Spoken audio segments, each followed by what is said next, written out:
This is Imani, creator of Peep Game Comics, and you're watching the Black Comics Universe, streaming on the Experience platform. You can find the Experience on all your streaming platforms: YouTube, Twitch, and Twitter, Facebook, at the underscore exp. And I am here with Sebastian Jones of Stranger Comics. Appreciate you taking your time out to join me today. Thanks for having me on a lovely Sunday. I appreciate you. Oh yeah, no problem.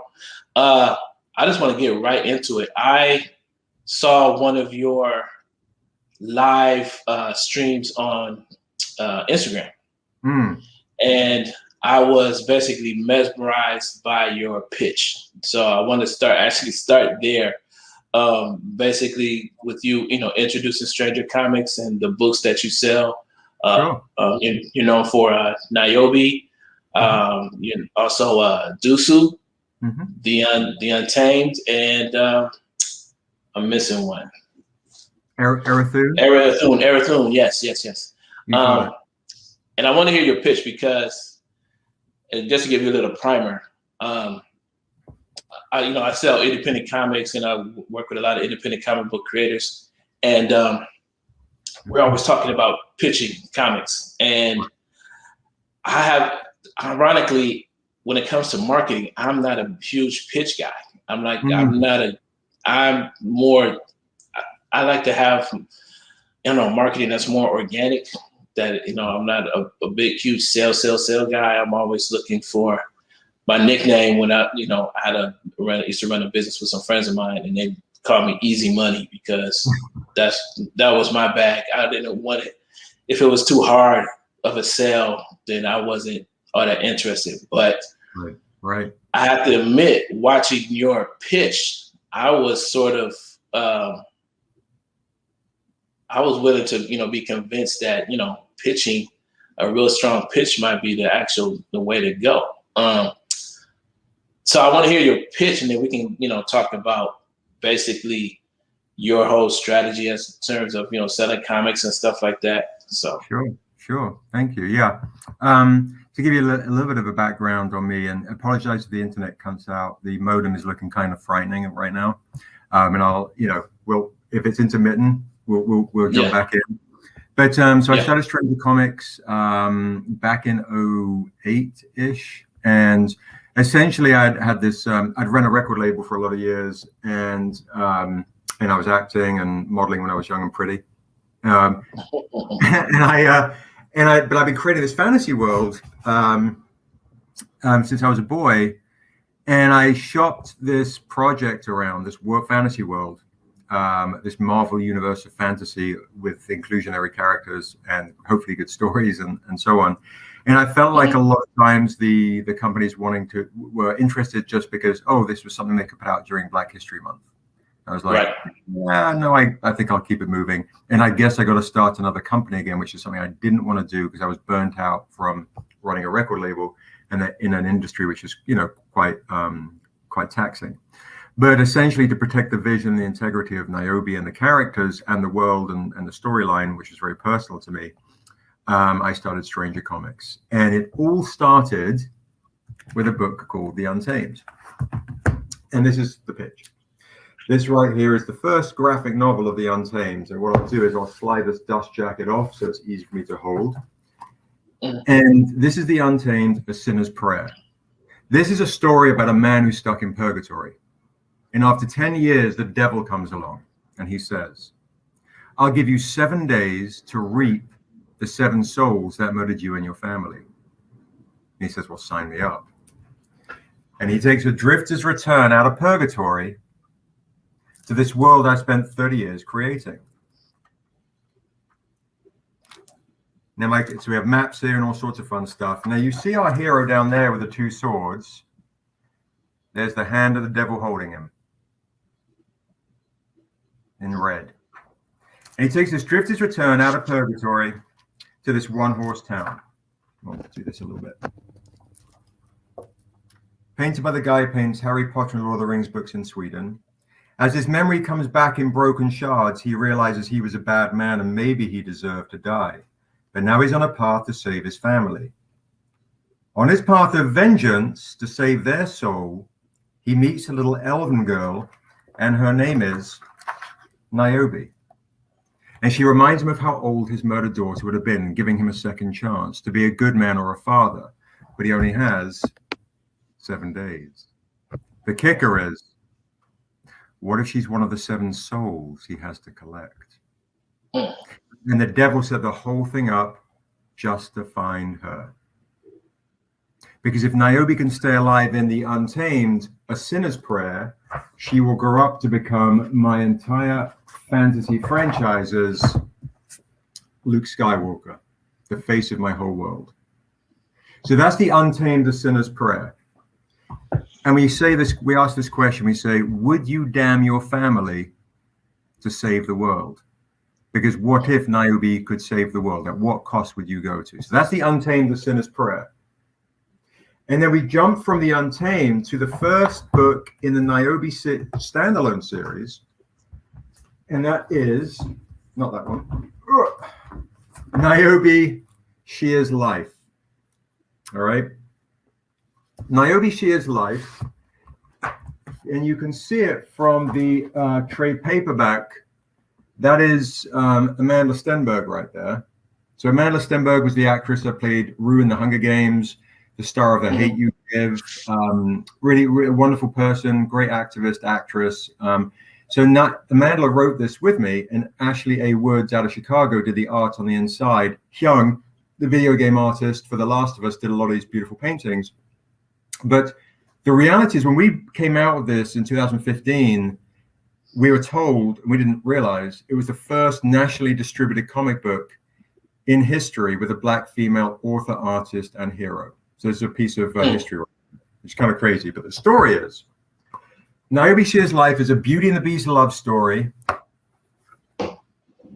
about a young half-elven girl who returns to her ancestors to find her faith. It's a Beauty and the Beast story that is filled with vengeance and redemption, this coming-of-age tale. Now, remember I was telling you guys in the Untamed, the hand of the devil is always after her. There's the hand of the devil right here.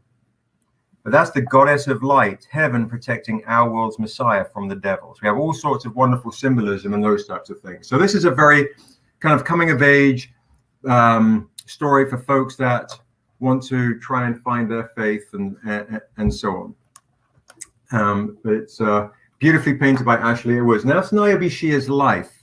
So we went from Naobi Shear's Life into Naobi Shear's Death. And Naobi Shear's Death is literally a story where Naobi she gets older, and she becomes a badass bounty hunter hunting down sex traffickers and slave traders to reflect our own brown girls around the world that get abducted. She becomes an icon. As the devil searches for her, the hunted becomes the hunter. That becomes Naobi Shear's Death. Kind of like your armor of innocence is being chipped away and you're getting older, you're becoming into a teenager and going, I can't save the world through Greenpeace. Maybe I need to hit people over the head. And then we'll go to Naobi Shear's Spirit, where she kind of combines her faith and fighting. And we'll finish with Naobi Shear's God, where she'll bind nations against the devil, her father, the Untamed. So it all comes back around. Now that's kind of the Naobi stuff, and I'll show you a couple of other little things, and without driving you guys crazy. So here's Dusu. I don't know. Dusu is a beautiful story. Let me take off the dust jacket so I can read this one a little easier as well. These dust jackets, guys, by the way, if ever you're interested in getting the collector's versions of the dust jackets, they all have reversible posters with incredible art from amazing artists from around the world. Now, Dusu is a story about a man with the spirit of the jaguar deep in his soul. When the ancient spirit of the wolf comes hunting him, he has to risk unleashing his own inner beast and risk destroying the tribe he loves to save them. That's Naobi's tribe. She just doesn't know it yet. And we had this book painted very Frank Frazetta style, but set within the Ugoma jungle. So you will see there is Dusu right there. And that's the style of the painting in the book. So we start to build the world out more and more. And that's kind of in the West African region of our world. We have more books in that area there. And then we jump forward a little bit into the Scandinavian part of our world in Erathun. And Erathun, and featuring Naobi when she is a little bit older. So Erathun is a story of a dwarf with a cursed axe, as all good dwarves should have.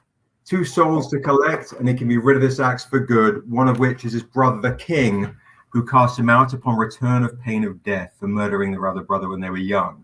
And this is by Jamaican artist Sheldon Mitchell, who also works on Naobi Shear's death. And the other soul he has to collect is the big bad orc Morkamoa, who has been hunting Naobi since birth. So even though you see these amazing battles of orcs v dwarves and so on in a very kind of D&D landscape, it's still always what we try and do at Stranger Comics is root everything in a story. And we try and present them in beautiful coffee table books or beautiful trade paperbacks as well. So that's, and then we have other books we're working on. We're currently working on this story featuring Naobi when she's younger. That's our next one that's going to be coming out, called Naobi and Dura, Wrath of the Ancients. And that is essentially Dura is the creator of the world of Asunder, one of 2. And she's kind of like our Obi-Wan, and will be teaching Naobi, our Luke Skywalker, while they're on the run, what it is to be an Omdar, you know, a Jedi-ish type character, if you will. And you'll learn that Naobi might not just be the chosen one. Sometimes I find those things get to be a bit redundant, and limits the opportunity for others to have come before and failed, and then puts more pressure on our hero to succeed, and opens up that playing field a little bit. So and the art on that is coming in. I just got one image in this morning by David Mack. It's amazing. So yeah, we've got some amazing stuff coming down the pike, and we do all sorts of other fun stuff too. Like in Erathun, we have our Black Panther Fantastic 452 homage variants, and we've got our hip hop Biggie Smalls homages and Tribal Quest and so on. So we try and do some other fun stuff for collectors and for our fans. And I'm sure I've been rambling, so I'll shut up now. No. See, that was the whole point. It's like, first of all, I brings a tear to my eye how wonderful the pitch is. But that's the whole idea. It's like I typically don't see a lot of indies have this fully fleshed out idea as to what their book is, you know, and such an extensive plan, not just an idea about what the book is about, but such an extensive plan as to where you want this story to go. So it's like, I have to ask, like, how is it? Because what tends to happen, because I teach comics to a lot of kids, and what they tend to, you know, what starts off as like a sketch does turn into like these mountains of pages of notes and stories and this whole universe of things. But sadly, it never sees the light of day, or when when a lot of characters start, you know, creating their comic book, you know, they get a first issue out, but the end of the road seems like, you know, years down the road, like, you know, 2 or 3 years for number 2. So I have to ask, like, how are you able to not just create this expansive universe, but where you're able to actually produce enough work to show people and get people, you know, fans involved, and, you know, really get people to, you know, buy into this whole storyline? How are you able to sort of get that whole machine, you know, off the ground? Oh man, it is not an easy undertaking. I think the problem that we have now more than ever is a need for immediacy, where everything is automated. Like when I was growing up, oh my God, there's an answer machine, and no cell phone, obviously, So I think everything we want is on demand. We want to watch a movie, we stream it. We want to do this, Right. and I think that creates a culture of impatience, and we forget. It's like, okay, if you want to become play the guitar, how quickly can you learn it? And if you work out, right, clearly you can tell I do. But if you work out, it's how most people quit, right? Because they're like, oh, I don't see my muscles, my formation, everything change within the first month. So there's not the stick-to-itiveness. And I think but if you do stick with it, maybe for a few, like 2 or 3 months, you can start to see definition, you can start to see things. I think the hard thing when it comes to the mental and the graft of this making is you don't necessarily acknowledge or appreciate or have the awareness to see you are actually improving, and you are taking another step towards another starting block, and it's never a finish line. So I just had a piece of artwork come in this morning, and it's like, oh my God, that's amazing, and you get jazzed, but your issue might not drop for another year. And I think with the financial, it's a very costly business. It's a very difficult business. Is having the mental fortitude and the financial, can you stick with it to finish a complete story? Right. And in doing so, understand that you're taking so much time away from your other interests, whether it's watching football, hanging out with your missus or your fella or whatever, going to the game. You're doing a day job and you're working at night, or if this is your life, you don't have a life because this is it. And then the game and whatever. So I think, without going too much on tangent in that, is you have to honor the idea like it's your child that you're nurturing. And every time you don't, it's like your idea, you feel guilty because you're not paying attention to it. Like, oh shit. Oh snap! I gotta pay attention. Excuse me. I gotta pay attention to this idea that's screaming at me, and I'm not feeling inspired. It's literally attrition, and like I said, it's 2021, and I started this in 2008.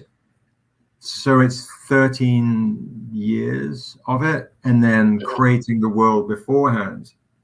And I think what happens too is we see something we like on TV, and we're like, "Oh, I want to do that." Right. I went to see Black Panther. I want to have my own superhero. I watch a movie or I listen to a piece of music. I'm inspired. I want to.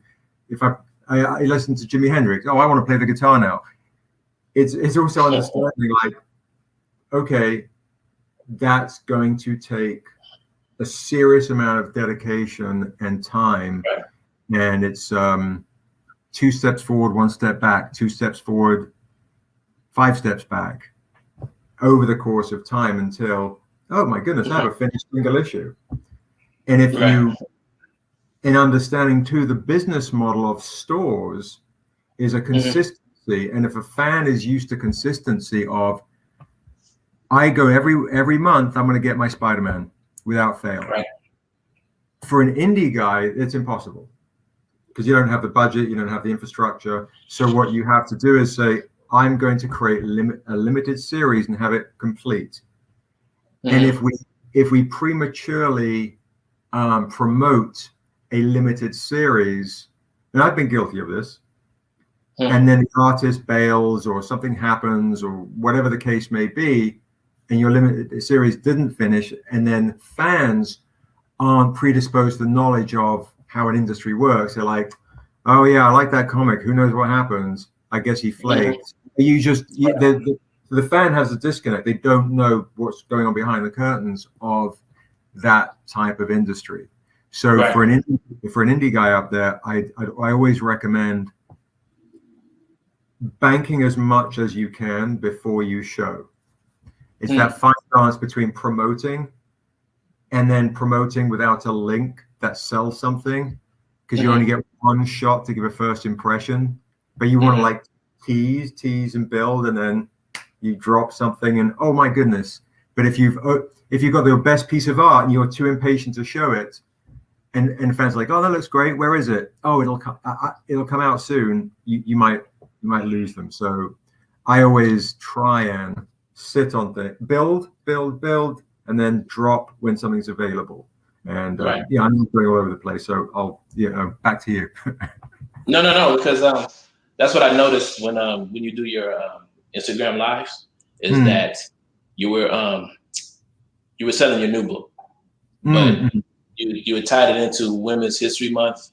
Right, sure.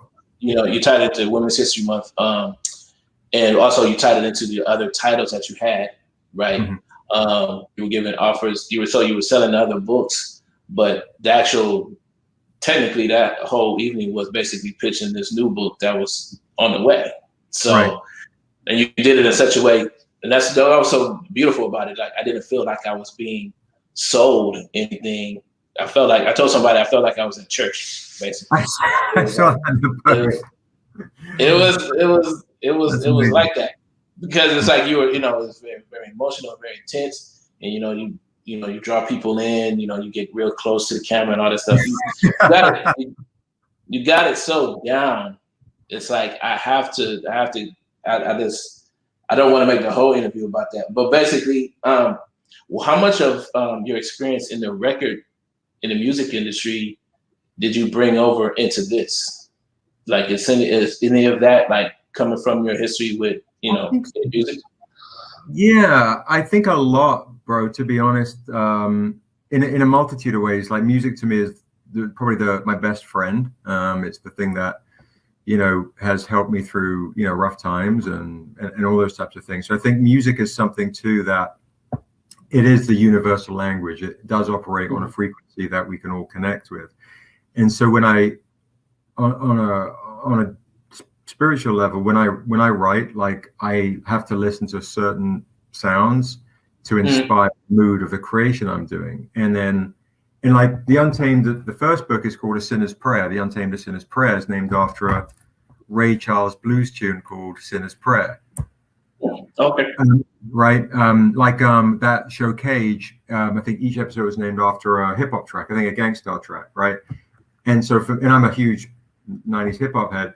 But for the Untamed, it was Sinner's Prayer. The sequel is called The Killing Floor, named after a blues tune called Killing Floor and the Hard Time Killing Floor Blues. And the third one in the Untamed is called Still a Fool, named after the Muddy Waters song, Still a Fool, which is probably my favorite Muddy Waters song. So what I like to do is try and put as much of myself into these books, and the themes of certain songs also can inspire. Like the Untamed is really a man's chance to become a better father and a better man. Was he a bad man? It had a very spaghetti western, Yojimbo, Sergio Leone, Kurosawa, but with haunting classical and certain aspects of jazz, but with this lone drifter blues thing. So it's just an amalgamation of all these, I guess, inspirations for me, and also always wanting to be, can you be a better person? So that's on the writing side. And on the business side, it's really, okay, so, I used to slang my CDs out of the back of my Mustang 65 on Crenshaw Boulevard. I used to go to sell my stuff at the African Marketplace, in Los Angeles here.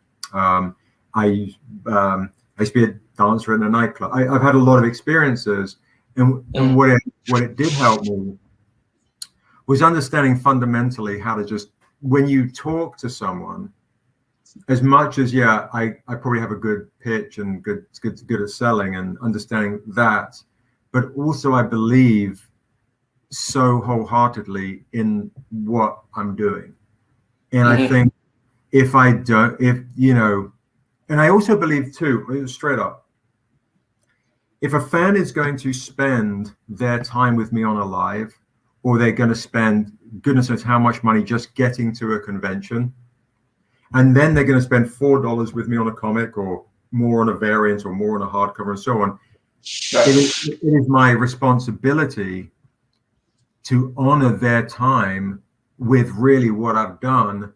Otherwise, I feel like I'm giving them a hollow experience. It feels, shallow and vapid.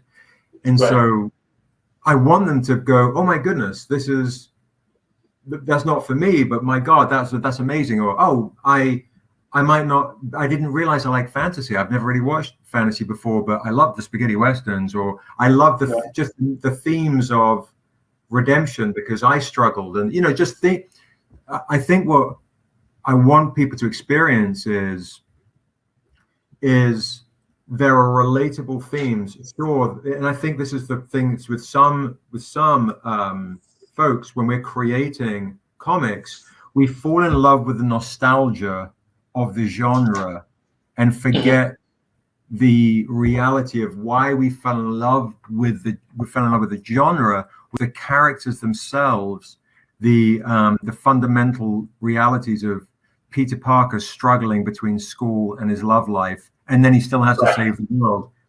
That's why we love Spider-Man. It's not because he can, swing through things. Maybe for so you go like, oh, cool. Here's this fantasy. I love elves. I love swords. I love Braveheart and Lord of the Rings. It's got swords in it. I'm in.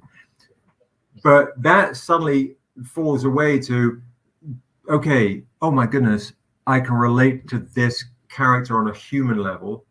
Right. There are other layers too for Black folks, brown folks, women, and so on, that they're going to be, oh my goodness, that is something that I struggle with, or that's a socially relevant issue, or those types of things. So the representation is authentic, but the story should be authentic to connect from the page to the reader. Hopefully I've done my job.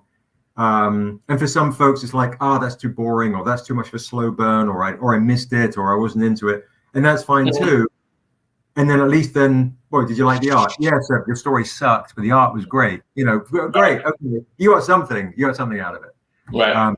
That's the problem, bro. Just to nip it in the butt, and then I'll throw it back to you, is if we fall in love with the nostalgia of the superpower before we fall in love with the character, we are collected. We as creators are putting the wrong emphasis on what is important, because this could be in a post-apocalyptic world. People don't. They go, Star Wars and Star Trek. We're still in science fiction, but why do you love Picard more than Luke, or Luke more than Picard, or Darth? What do we connect to? And we connect to Han and Luke and all these various people because they have relatable father-son issues. We have relatable themes. And then you go, oh, and now you believe the world because you believe the character. No, it seems like I'm constantly having this debate, like which is more important, the art or the story. And I was trying to explain to folks, and I'm not sure they quite got what I was saying, but I was saying the story is the most important part, but everybody involved in the comic is a storyteller. So the writer is serving the story, by writing the script. The artist is serving the story by, illustrating and stuff like that. So if there's not a strong story, then the script is going to be weak. The art is going to be weak. Everything is going to sort of fall apart. So there's nothing, because I think where the question tends to come from is like people get this idea that, writers get the idea that their job is more important than the artist, or the artist gets, start feeling themselves and my job is more important. But just like you were saying, it's like, I read Spider-Man because of the Spider-Man story. That was the origin story that was laid out decades ago. And it's like hundreds of thousands of scripts have been written about that story. And thousands of artists have illustrated that story. So it's like if Spider-Man's story wasn't strong, then nobody is, it just, the comic just doesn't work at all. And it's going to be, there's going to be, everybody's going to be to blame. The writer, the artist, nobody's going to be, exempt from if the story isn't strong. Yeah, and I think there's a couple of things too at play. I think with art in comics is, and you hit the nail on the head with storytelling, because you can have the most amazing art, and yet if it's not told the right way sequentially to create the narrative of the story, then you've just got a bunch of pretty pictures that don't necessarily make sense. It's like when you're watching a good movie and the sound is too loud when the music comes on. I know I have to turn it down, and you're suddenly populated by the seamless flow, the editing of it all. And there's a huge, like when we craft our comics, we work with our CCO Daryl May. He literally lays out every single panel before it gets to our artist, so we have a cohesive vision of the importance of each panel placement, and then we give some wiggle room to the then finishing artist, so they might improve upon Daryl's layouts that he and I have gone over, and now we have kind of and now because of that, there's a seamless kind of flow collectively within all of our books. Like, we feel like even though there's differences, that it's still a rhythm, a rhythm to it all. Right, and that's sort of like the hard part to get people to understand. It's not necessarily just words and pictures per se. It's sort of like there's so many pieces. It's funny. I've been a stickler lately for page turns. Just like if a page turn isn't right in a book, I get so obsessed with it. It's like the whole book is ruined if they don't get that page turn right. That is so. It's so difficult. Yeah, and it's like, and if you're dealing with an artist that doesn't necessarily understand the medium to know what that is, or you're dealing with a writer that doesn't necessarily get that, I can only imagine what that's like. Because I'm an artist. I'm in my own head, like I'm writing and drawing, my own stuff. So I don't necessarily have to. I'm not necessarily having that dialogue with the writer or with the artist, but I can only imagine if that there's any type of hiccup in communication on that level, then it shows up on the page almost immediately. So it's so many moving parts, because also it's tough because the artist is it's so giantly important to the process and the finishing artist, because it's the first thing you see on the shelf. Like when we had this cover right here is my goal for this concept was I wanted Naobi to be the reluctant warrior. It's the struggle that I think we all deal with, obligation versus following your dreams. And it's like, I have to pick up the sword and I don't want to. And so I really wanted Jay to capture the expression, and I had a model as Naobi, and we really put a lot of effort into it. But then no one knows that. But when the fan sees us from across the room and goes, "Oh, that's a beautiful piece of artwork," because Jay is a genius at it. And then, I'm in a fantasy. She looks like an elf. Oh, snap! She's black, or she's a black elf. What? And then you're drawn into the expression. But the artist understandably gets paid big bucks, or whatever, because it is the first thing someone sees to resonate on the shelf. I'm going to pick up that book because that artwork struck a chord. At a convention, I can level the playing field. At a convention, as a writer, someone can come to the booth and they'll still see the artwork on a big banner or whatever and go and maybe some girls are cosplaying as Naobi, which is always humbling. And they go, what is this?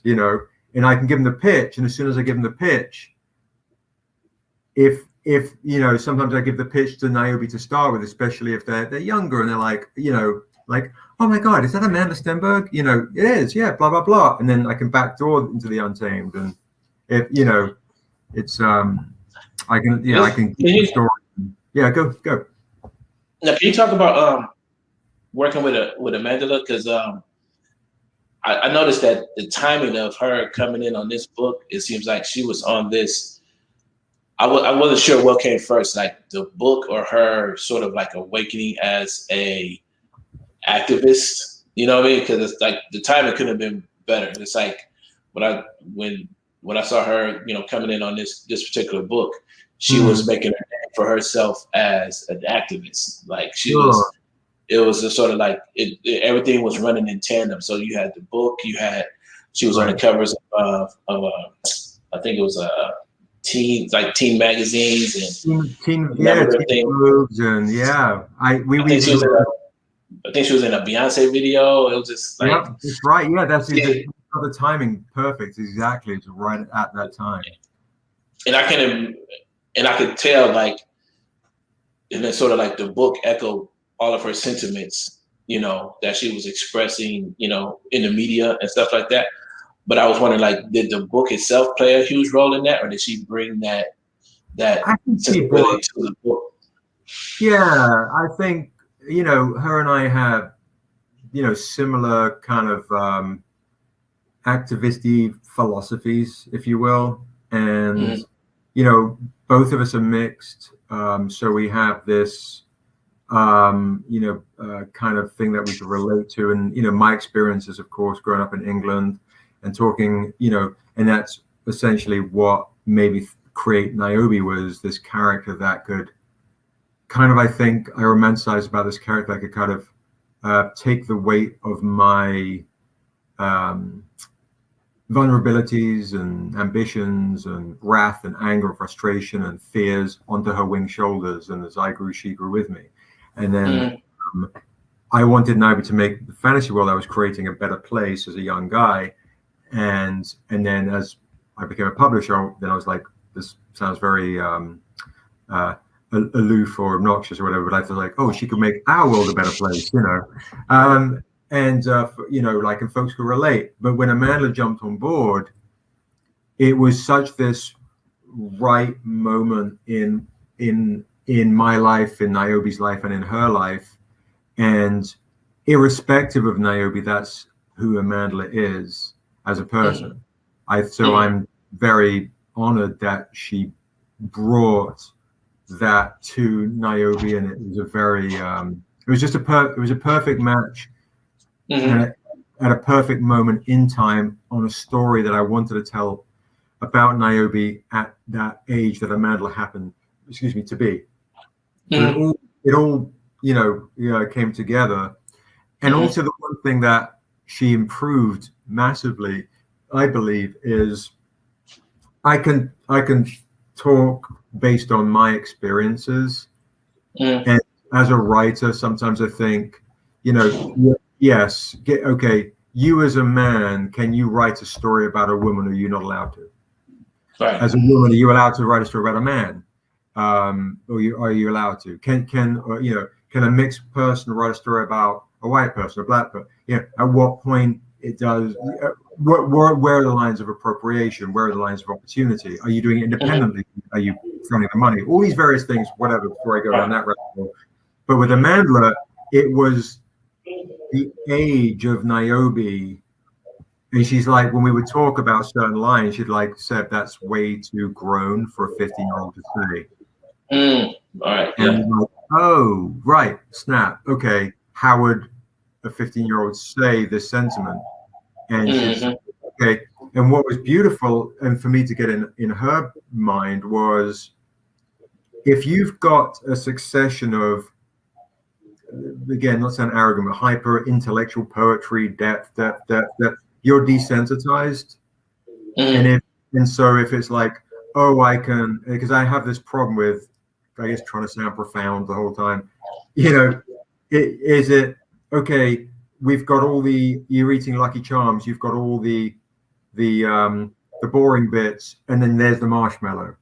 Now you get the rest of the boring bits, and there's now you can really appreciate the marshmallow. But if it's all marshmallows, you're like, oh, it's too much, Right, so she made it, helped make it very relatable and an easier read, and then also bring her own poetry and genius to it, but then making those profound moments, therefore I think it helped them pop even more.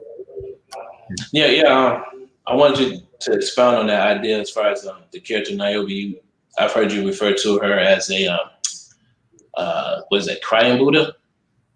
The Weeping Buddha. Yeah. Wow. Weeping Yeah. Buddha? Oh, my goodness. Yeah. Yeah. Just the fact that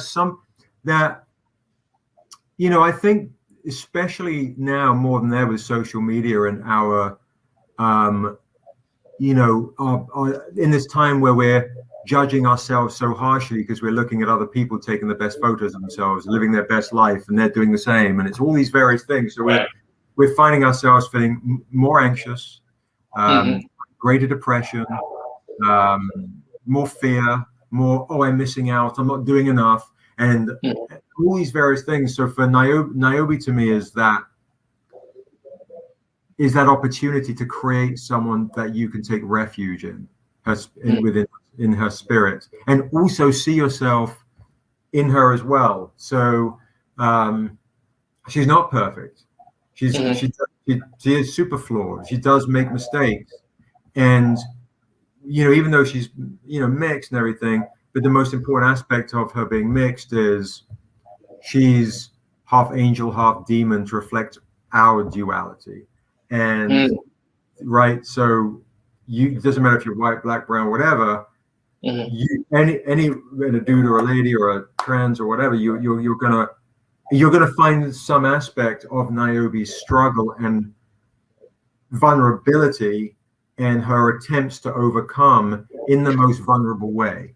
And I think that's what makes her, that's why I think she resonates so much with folks. Is because she is relatable and she's taking on those things for us. That's the Weeping Buddha. Like, me as a kid dealing with certain aspects of bullying, but then some of my friends were amazing. All these various ways of finding yourself. When you're a young person too, I think there's this thing where young folks go like, I'm irreverent, don't talk to me. But I'm so irreverent. Are you still talking to me? Can you tell I'm irreverent? Are you checking me out because I'm irreverent, but don't talk to me? This, right? But you're still looking? But I've got my hoodie on, but I'm peeking to see if you're checking me out. Yep. Right. And I think those aspects of that, what used to be teens based on social media, folks in their 20s and now wanting to try and be in their teens to hold on in 30s and so on. Like I'm in my 40s. I'm still holding on to this falling apart afro. No, that's cool, man. I think there's a bit of a funny sound coming through. I don't know if that's it might be me. That bit of a background noise. But anyway. Yeah, there's some folks talking outside my studio here that might be it. Okay. No, it's like so much of, I'm starting to see that so much of your history actually goes into your pitch. And so it's such a personal theme. Yeah. So which do you like best? The virtual world, or do you like, being at shows and having to, be in front of people? I can imagine the cosplay for sure. The cosplay it's amazing, dude. I remember the first time someone cosplayed and I was like, what? I had to pinch myself. It was such a shock. And because when you're in the lab and you work really hard and you're, spending all your time, effort, money, and time away from family and all these various things, and you don't know, and as a writer, you kind of go between like going, I'll keep it PC. It's I'm great, but I'm not great. But I'm the best, but I suck. You're always in this flux of feeling like this is the best thing ever or this is the worst thing ever. And so in person at conventions, to see people's honest, visceral reaction to the material, it is always this jolt of energy, like, oh my goodness, these people really like this much, because I'm good at pitching and selling and that's fine, but they still have to take it home and read it. Are they going to come back? Are they going to Like, I must have the next one, oh my goodness, that scene. And I think it's just, getting, as I get older, it's more of a wear and tear on the body. The worst thing of conventions is just the travel, the setup, the breakdown. And when I'm at conventions, as you see me on the live, I'm not good at sitting down. So actually at conventions, what I do is we have one chair in our big booth. And that's the chair that if anyone sits down, you go, ooh, we don't sit down in the booth. But now I'm getting older, so now when no one's looking, I quickly cup a seat. Yeah. No, I've done it. I get into that habit too. It's like I stand the whole time. I'm always trying to keep moving. Keep moving, because also it's the energy. And again, people are like, you're spending money to maybe traveled or whatever, family. Like this is the moment to connect with someone and give as much as I give to the book. I want to give to the person that's going to spend their $4 plus. And they're going to spend it potentially. I look at it like this too. Like, you're going to spend $4 on me potentially versus getting the signature you wanted from a celebrity or another comic that you might have thought you were going to get. And you have a budget.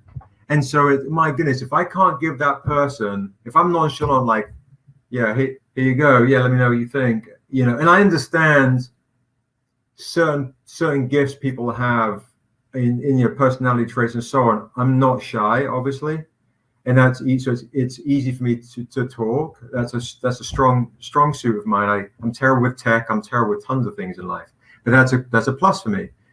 And I don't have to know how to use tech to just connect one-on-one when I meet someone. The playing field for me is even. If I can talk to you and I can introduce you to my world, then I don't have to use a computer. It's just my ability to connect to you. And for an old guy, I don't have to go to school for this knowledge, whatever, I can just connect. So that for me, I love that I can connect. So doing the lives, Imani, like, is just, I had this, all my team were like, yo, you gotta get on lives. You gotta bring what you bring to the conventions to lives. I'm like, oh my God, I'm so exhausted. And I'm writing, it's like, oh, at the end of the day, I have to do this. But what it did do is it gave me a lovely snapshot, a taste of the same feeling. Obviously, we can't hug, we can't interact, we don't have that frequency. But even if it's just one step removed from it, it's great because I don't have to get on a plane. I have to lug boxes. I have massive convention booth setups, breakdown, tear down, onto the next con, trucks, U-Hauls, yelling at, crazy. Okay, come back. Oh, we're off again. Oh, by the way, you got to look at this lawyer agreement. Now you got to do this deal with this person. Oh, are you writing? Writing? Do I have time to write? When am I writing? Dad, so yeah. No, just before we head out, just got a little time left. What's the best way to find your books? Because I have noticed that, a couple things. I've noticed that I've started collecting again, which is weird because because I read most of my books digitally, and what I noticed is that when it comes to like Black creative teams and Black indie books, regardless of who the publisher is, or how it was made and distributed, they're all just extremely rare now. And I was talking to a group of indies, and they weren't necessarily creating. I noticed they weren't necessarily creating for the trade or the collector's market. They weren't necessarily looking to do limited editions and all this kind of stuff. They were just sort of get the stuff out there and sell as much as they can. But I'd have noticed that with you are intentionally going after a collector's market with limited edition prints. I know that half the books you're on my want list. I'm on the hunt for all your books, but I'm noticing I've got to come to the realization I'll have to get them all from the Stranger Comics website for sure, because not many shops carry your book or carry even carry the trade. Hopefully this show will help, because actually I'm sure like a lot of shop owners are going to be watching this interview. But thank you.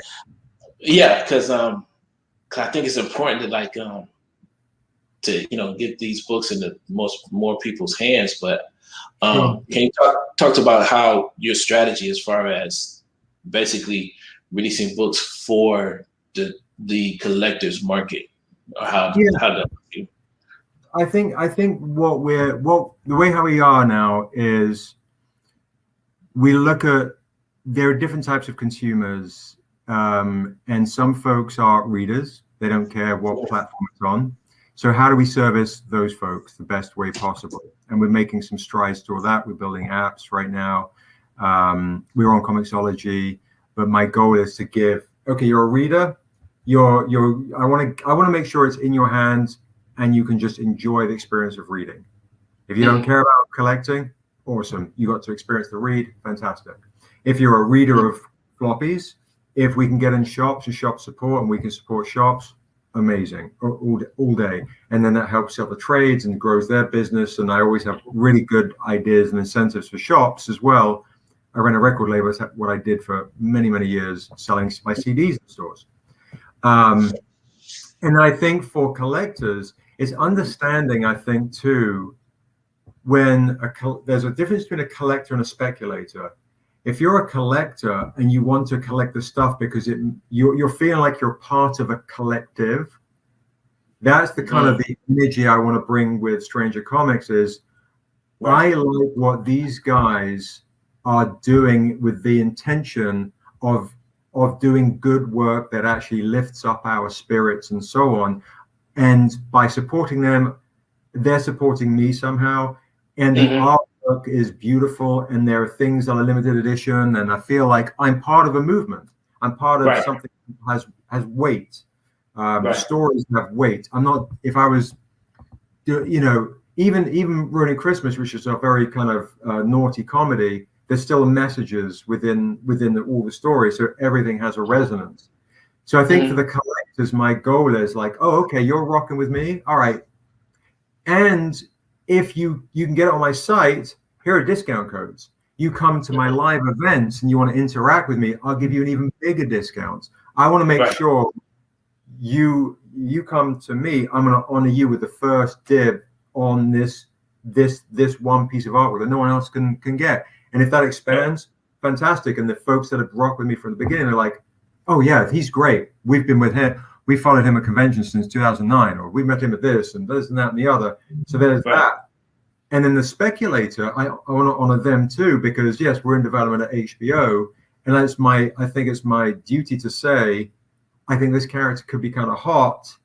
Right. This is what I think you should rock with. And even if, let's say, but I'm not doing that anyway. I'm not creating comics to create a TV show. Right. I'm creating comics to create comics and to honor the medium of the comics. We've been around since 2009 when we first popped out the Untamed. I've been optioned loads of times and back and forth. So you hope it becomes TV and film and everyone gets to enjoy and experience in multiple mediums. But the folks also that are rock with me too, who are collectors, they can. I want them to be like, yo, I've got this stuff and now it's this and now my collection is worth this, and that's fun. But it's also understanding that collectors are they're just wonderful people that want to almost feel like patronize the art form that you're creating. So I think you give is this give to each other kind of symbiotic relationship, and because I know some folks are like, oh yeah, loads of variants, I can milk this stuff. That's not what this is about. This is about this this tribe, this fellowship type mentality, because my discount deals to read the books. Right now we got discount bundles. You can buy 5 trades, get 1 free, and you can stick the 20% Women's History Month discount code. Essentially, you can buy, which means you're buying 4 trades, you're getting 2 for free. I want you to read stuff. So for folks that go, hey, I just want to read the stuff, we got, yeah, I want you to read it. Here's a discount. Read it. You can read it, and you can read the beautiful coffee table book, and it can sit on your coffee table and feel proud of this, like, oh, I've got something black or brown or female or whatever, and it sits on my coffee table or my mantelpiece. I'm like, this is a Taschen style quality, and I'm proud of this. I've supported someone that is intentionally wanting to create an experience of quality in storytelling, art, and presentation. That's right. That's the goal. Yeah, that's what I feel when I watch your live, and it's sort of like, it wasn't just about the books. Like, you were bringing in, you had canvases of art, of original art. You had the posters. You had the book sleeves that had the posters inside them. You had the hard book. You had the floppies. You had Sword. We have swords, bro. Yes, bro. Let me grab it real quick. Hang on. I know it's the end of the day. Let me just show you. So this is the Naobi Sword right here. Man, okay. Right, this is made by Calamasil, the best live-action role-playing weapons makers in the world. They also do stuff for Witcher. So they do our weaponry. We're doing the black edition of this sword that we're selling on our next live. They're coming on as guests this Thursday in time for StrangerCon. Like I said, it's black on black, and then you'll be able to, the runes can light up in a UV light. Man. See, all right. So yeah, real quick, you go live. How often do you go live? Every Thursday, Instagram live, 6 p.m. Pacific, 9 p.m. Eastern. And we always have, yes. You have your StrangerCon coming up. StrangerCon, yeah. If you type in Stranger Comics or StrangerCon on YouTube Live, if you miss it, just go to our Instagram page. You can hit the link in the bio, and there's a banner in our store to click. It's very easy to find. It's Saturday, March 20th from 10 a.m. Pacific to 8 p.m. Pacific, and we'll have auctions for rare gold editions to all sorts of fruity fun stuff. And if you turn up, you get the purple edition of this one for free. So just for being an attendee at StrangerCon, you get this edition of Naobi Shear's Death with the purple font for free, and it's an exclusive just to that convention. So basically, I'll hold about 25 copies or 50, either 25 or 50, I can't remember, after the con. But apart from that, that's yours. So you'll have an exclusive so it will be worth something just for turning up to the convention. So yeah, that's also, I like to do, a lot of give back, Oh, and we hit 100 likes already, so you actually get 2 comics for free. See, and I appreciate everything as far as you do in terms of in your marketing, as far as giving to your community per se, and that's the type of marketing that I tend to like, is that, building a community around the work, as opposed to I never get the impression that you're trying to convince a whole bunch of people that aren't into what you're doing to buy your book. Everybody seems to tends to buy in one way or another. So you give them tons of opportunities. So I really appreciate you. And I know you're busy, so I really appreciate you giving me your time today. Thank you. Thanks for doing it. And is there anything else I can that you would like to leave out with? Any other news?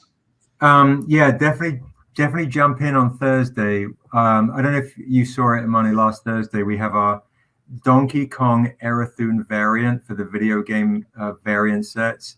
We started the pre-ordering last Thursday. Did you jump on it? Because we like blasted, like we have, I think, close to 50% went through on Thursday. And I think we'll sell out on Saturday. I'll try to get in on it for sure. Yeah, any old thing, you just let me know. And if you guys also want to know, like, if you are collectors out there, you want to know what's the first appearance of what and where and so on, just ping, I'm pretty accessible on Instagram. You just ping me a DM and email you right back. And And I'm just very appreciative though. Like this is, it's literally, it's just dawned on me, I think, around November, December, for the first time, it forced me to slow down after doing a lot of development work. Mm-hmm. Oh, whoa, we actually have a few books out. Mm-hmm.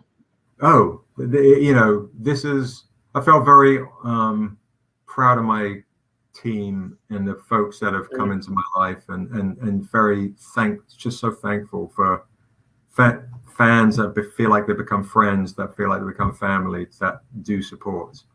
Yeah, it's amazing. Cool. Thanks a lot, Sebastian, for your time, and I'm definitely gonna be seeing you Thursday, and if not Thursday, once that stimmy hits, I'm gonna be there for Stranger Con. So yeah, definitely. This is Imani Latif, creator of Peep Game Comics, the website dedicated to Black comic book creators. You check us out at Peep Game Comics with an X.com. You can find us on all social media. That's PG Comics with an X. And this will be streaming on all the platforms: Twitch, Twitter, Facebook, YouTube, at _EXP. Share, like, and follow. Thanks a lot, guys.